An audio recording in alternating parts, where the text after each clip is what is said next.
then lastly, he says this, I wish that all of you were as I am.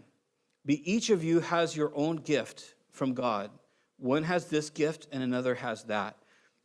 So what he's talking about is that nobody truly knows Paul's marital status, okay? We know that to be a member of the Sanhedrin, which he apparently was, you had to have a wife. In fact, in Jewish culture, it was pretty much obligatory.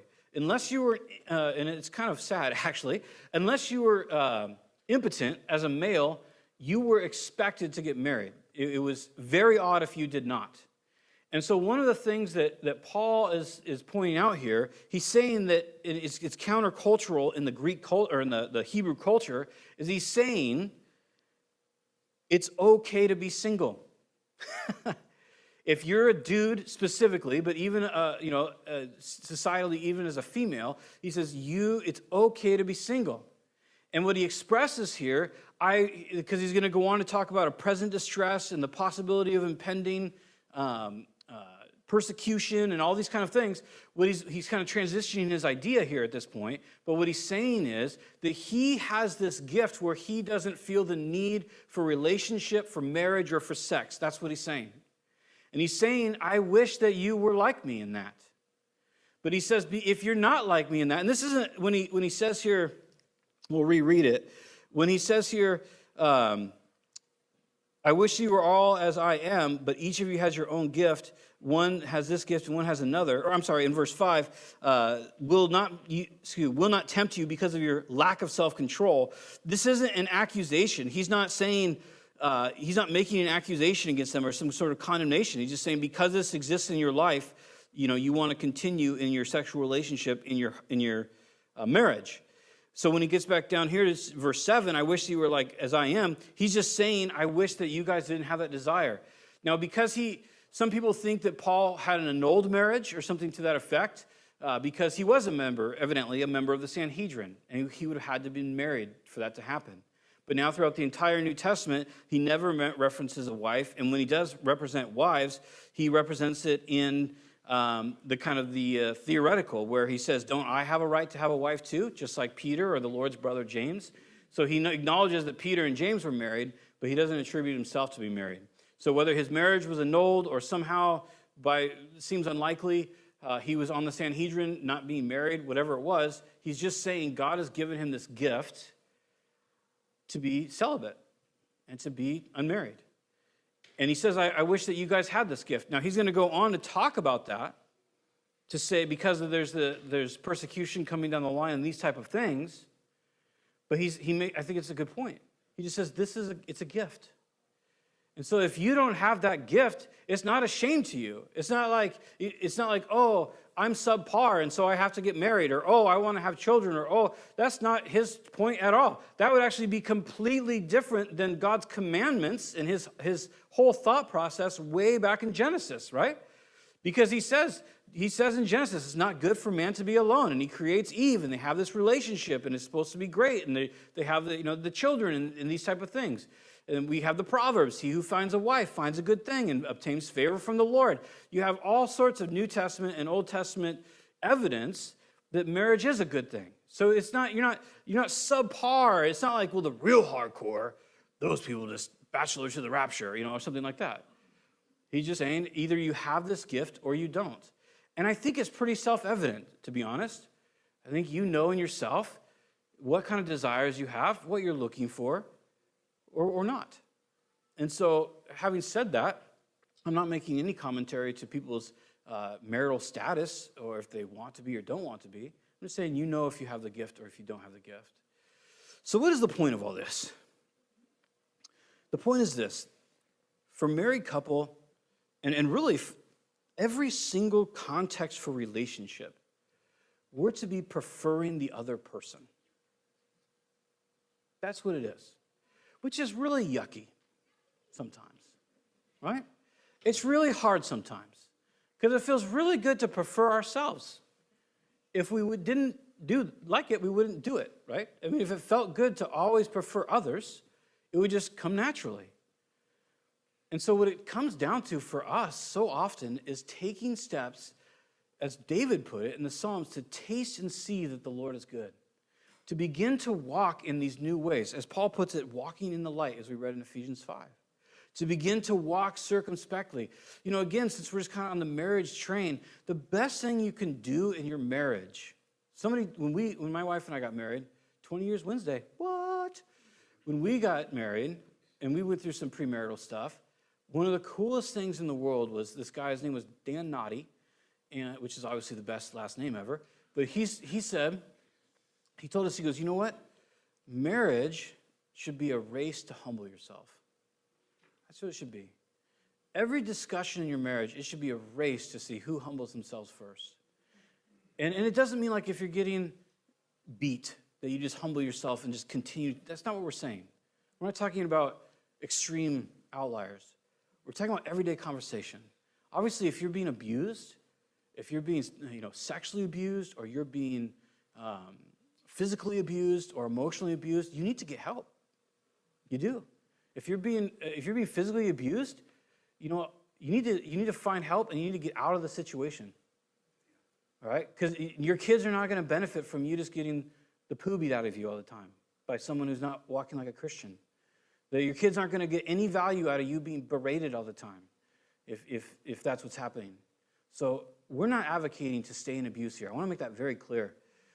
We're advocating that in everyday conversation. The funny thing is, I don't know, last year sometime, Tam and I had some wicked fight, and I don't remember what it was about. I can't remember. I still can't remember what it was. Probably something stupid. Probably just I escalated something like an idiot. But I remember being like, I'm going to work, which is here, which I thought was, obviously there's an irony in that. So I go outside and I put my bag in the van, and I'm like, and it was really odd, because this kind of like still small voice just whispered in my heart and said, if you leave now, things will be different. And I had never heard that from the Lord before. And I'm not a big mystical message guy, as you guys know. Well, there's been a few times where I feel like the Lord really spoke directly to me.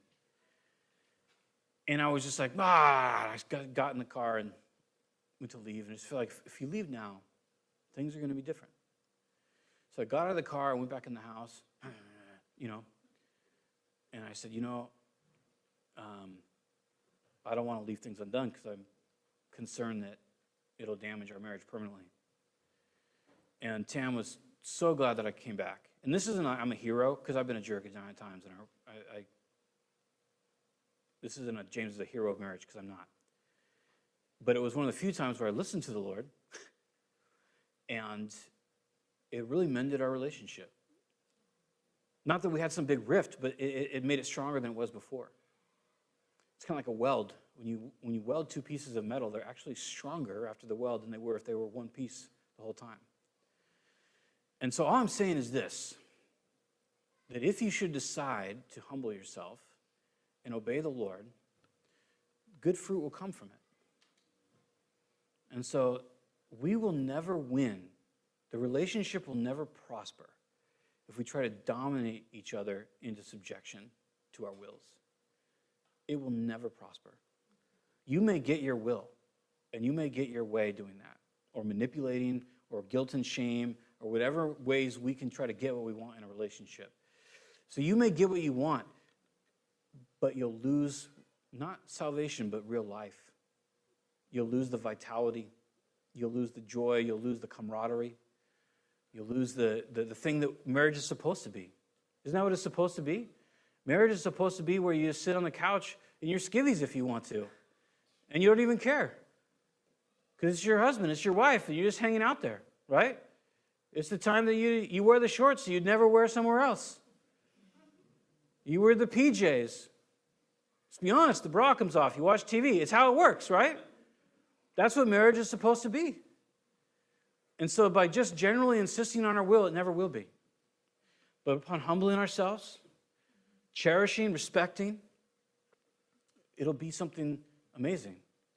And from there, that's all of a sudden you can invite people, and this may sound weird, but hear me out. You can invite people to be involved with you in your marriage in the sense of just, hey, come over for dinner.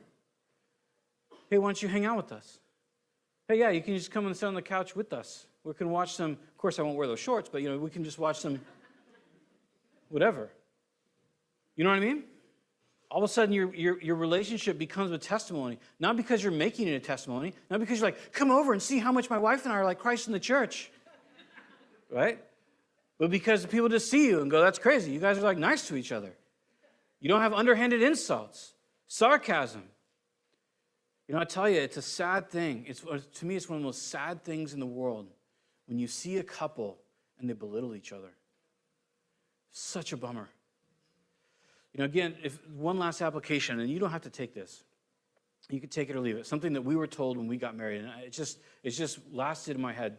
2 other things that have really worked for us. Never say divorce. Don't even say it. Don't say it. Because once it's out on the table, it's really hard to get back.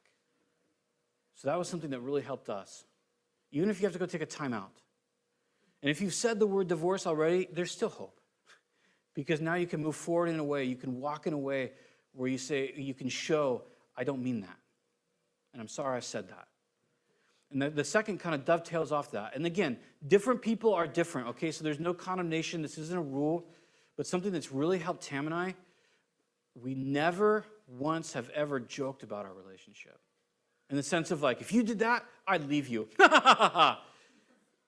We don't, again, I'm not trying to say, like, we're so great. We have, the first 3 years of our marriage, you ask my wife, she would say probably the worst years of her life. They were hard. Because I was immature. We were trying to figure out how to meld 2 lives. They were hard. I would say it wasn't until year like 7 where finally both of us were like, yeah, this is pretty good. We like this. And now at year 20, I think that, both of us, I would never want to marry again, ever. I think that we just have such a great relationship that there's just not another woman I want to forge that with. But all that to say is that, you just don't joke about it. It's not funny.